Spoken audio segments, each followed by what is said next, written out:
அதுக்கு எதுக்கு உங்களுக்கு வந்து அவசரம், எங்களுக்கு இல்லாத அவசரம் உங்களுக்கு எதுக்கு? இன்றைக்கி இந்த மாதம் என்ன ஜூலை, இனி August, September, October, November, December, இனி இந்த ஆண்டு 5 ஆண்டு இருக்குது, 5 மாதம் இருக்குது. அதில் அந்த 2 மாதம் 7 மாதம் இருக்குது. பொறுத்திருந்து பாருங்கள், இந்த கேள்விக்கு விடை கிடைக்கும். எடப்பாடி பழனிசாமி இருக்கிறார் எடப்பாடி பழனிசாமி இருக்கிறார் நீர்வளத்துறை அமைச்சர் துரைமுருகன். அது பிஜேபியோட கூட்டணி வச்ச பிறகு இன்னைக்கு இருட்டிலையும் இக்கட்லையும் தவிச்சிட்டு இருக்கிறது திமுக காரங்க தான். அதை மாற்றி சொல்றேன். அவர் தான் குறிப்பாக அவர் உட்பட அமைச்சர்கள். அந்த எடப்பாடி பழனிசாமி எதிர்கட்சி தலைவரை கண்டித்து ஜூலை 14 திமுக மாணவர் அணி சார்பாக பெரும் போராட்டம் மாணவர் அணி போராட்டம் நடத்துவதற்கு அருகதை இல்லை.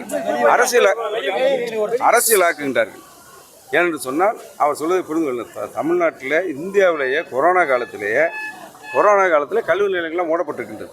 ஆசிரியர்கள் பணிக்கு வர முடியவில்லை, கல்வி நிலையங்கள் மாணவர்கள் பள்ளிக்கு செல்ல முடியவில்லை. இது காலத்தின் சூழ்நிலை. அதற்கு மாணவர்களுடைய வாழ்வாதாரம் பறிபோயிடும். பிற்காலத்தில் அவர் பணிக்கு சென்றால் ஓராண்டு 2 ஆண்டு என்று சொல்லி அவருடைய சர்வீஸில் கூட பாதிக்கப்படும். இதையெல்லாம் தொலைநோக்கு பார்வையோடு கருத்திலே கொண்டு மாண்புமிகு எடப்பாடியார் அவர்கள் தான் இந்தியாவிலே உள்ள முதலமைச்சர்களே ஒரே முதலமைச்சர். அன்றைக்கு படித்த மாணவர்களுக்கு ஆல் பாஸ் என்று அறிவித்த ஒரே முதலமைச்சர் எடப்பாடியார் தான். இது மாணவர்களுக்கு தெரியும். அன்றைக்கு முதலமைச்சராக இருந்த நேரத்தில் மாணவ செல்வங்கள்லாம் கூட்டி ஆல் பாஸ் முதலமைச்சர் என்று சொல்லி அவர் அழைப்பார். அந்த அளவுக்கு ஏன்னு சொன்னால் தொலைநோக்கு பார்வை வேண்டும். பள்ளிகள் இயங்கவில்லை, அங்கே ஆசிரியர்கள் வர முடியவில்லை, மாணவர்கள் கல்விக்கு செல்ல முடியவில்லை. இது யார் குற்றம்? காலத்தின் நாள் நேர்ந்த நிலைமை. இப்படி மாணவர்களுடைய எதிர்கால நலன் கருதி, அதுபோக நீட் தேர்வு வந்த பிறகு அது விதிவிலக்கு கிடைக்கவில்லை என்று சொன்னால் மாற்று ஏற்பாடாக 7.5% இடஒதுக்கீட்டில் அரசு பள்ளிகளில் சாதாரண கிராமத்தில் ஏழை விவசாய தொழிலாளருடைய மாணவ செல்வங்கள்லாம் படிக்க வேண்டும் என்ற வரலாற்று சிறப்புமிக்க திட்டத்தை இந்தியாவிலே அறிமுகப்படுத்தியவர் மாண்புமிகு எடப்பாடியார். அதனால் அவர் கொண்டு வந்து 2019 கொண்டு வந்து 2 ஆண்டுகள், இந்த ஆட்சியில் 5 ஆண்டுகள் ஆக இன்றைக்கு மொத்தம் 7000 சொச்ச மாணவர்கள் அதன் அடிப்படையில் சாதாரண கிராமத்தில் அடுத்த வேலைக்கு சாப்பாட்டுக்கு கூட வழி இல்லாமல் தினசரி வேலைக்கு செல்லும், கூலி வேலைக்கு செல்லக்கூடிய நிலையில் உள்ள அவருடைய இல்லங்களைச் சேர்ந்த மாணவ செல்வங்கள்லாம் இன்றைக்கு 7000க்கு மேற்பட்டவர்கள் இந்த 7 ஆண்டுகளில் கிட்டத்தட்ட 5000 தாண்டி மாணவ செல்வங்கள் இன்றைக்கு மருத்துவக் கல்வி பெற்றுக்கிறார் என்றால் இது கல்வியில் புரட்சி. இதையெல்லாம் பொறுத்து கொள்ள முடியாமல் இது அரசியல் நேரத்தில் ஏதோ ஒரு அரசியலுக்காக காழ்ப்புணர்ச்சிக்காக இந்த போராட்டம்லாம் பிசுபிசுத்து போக இந்த போராட்டம் மக்கள்கிட்ட எடுபடாது. அது நீங்கள் தான் கண்டனம் தெரிவிக்கணும். நீங்கள் பேசாமல் இருக்கீங்க.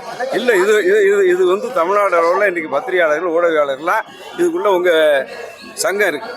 பத்திரிகையாளர் நாங்கள்லாம் பத்திரிகையாளர்கள் எவ்வளோ கௌரவமாக நடத்துகிறோம். எப்பவும் சரி, ஆளுங்கட்சியாக இருந்தாலும் சரி, எதிர்கட்சியாக இருந்தாலும் சரி, அவள் கடமை செய்வாங்க, நல்லதையும் சொல்லுவாங்க. எல்லா கருத்தும் நமக்கு ஏற்புடைய கருத்தாக இருக்கும்னு நம்ம எதிர்பார்க்க முடியாது. சில வேளை ஏற்புள்ளாத கருத்து இருந்தால் நம்ம அதுக்கு பதில் முறையை சொல்லணுமே தவிர வன்முறை அதுக்கு தீர்வாகாது. தாக்கப்படுவது கண்டிக்கத்தக்கது. ஆனால் வைகோ வந்து அம்மாவை பார்த்ததான் மிகப்பெரிய தவறுன்னு சொல்லி நான் அவர் பாவம் இக்கட்டில் இருக்கார். இன்றைக்கி அந்த கட்சியில் பாமக என்ன நடக்கும் இந்த நிலைமை அவங்களுக்கு வந்திருக்கு. அதனால் என்ன பேசுறதுன்னே தெரியாமல் இருக்குது. ஸ்டாலினை சொன்னார். அவர் ஏன் இல்லை அம்மாவை பார்த்து தவறுனா அவர் கட்சி ஆரம்பிச்சது தவறா? கட்சி யாரை எதிர்த்து ஆரம்பித்தார்? வாரிசு எதிர்த்து கருணாநிதி அவர்கள் தலைவராக இருக்கும்போது ஸ்டாலினுக்கு பட்டம் சுட்டுவதை நான் ஏற்க முடியாது என்று சொல்லி அன்றைக்கி பேசின பேச்செல்லாம் இருக்குது. எதுவும் அழிஞ்சு போகாது. அதற்காக வாரிசு அரசியலை எதிர்த்து, அது குறிப்பாக திமுக வாரிசு அரசியலை எதிர்த்து தோற்றுவிக்கப்பட்ட கட்சி மதிமுக. இன்றைக்கு நிலைமை என்ன? அதே வாரிசுக்கு பட்டம் சுட்டுவதற்கு நான் முதல் ஆளாக நிற்பேன் என்று சொன்னால் வைகோக்கு இருக்கிறது ஒரு நாக்கா இரட்டை நாக்கா என்பது அவர் தான் சொல்ல வேண்டும். டயா பூஸ்டர் சுகருடைய ரிமோட் கண்ட்ரோல் இனி உங்க கையில. அனைத்து மருந்து கடைகளிலும் கிடைக்கும். செய்திகளை உடனுக்குடன் தெரிந்து கொள்ள கீழ்கண்ட கேபிள் மற்றும் டிடிஎச் நெட்வொர்க்குகளில் எம்நாடு செய்தி தொலைக்காட்சியை காணுங்கள். பாதகம் செய்பவரை கண்டால் நாம் பயம் கொள்ளலாகாது பாப்பா. மோதி மிதித்து விடு பாப்பா, அவர் முகத்தில் உமிழ்ந்து விடு பாப்பா. அண்மை செய்திகளை உடனுக்குடன் தெரிந்து கொள்ள இணைந்திருங்கள் எம்நாடு தொலைக்காட்சியுடன்.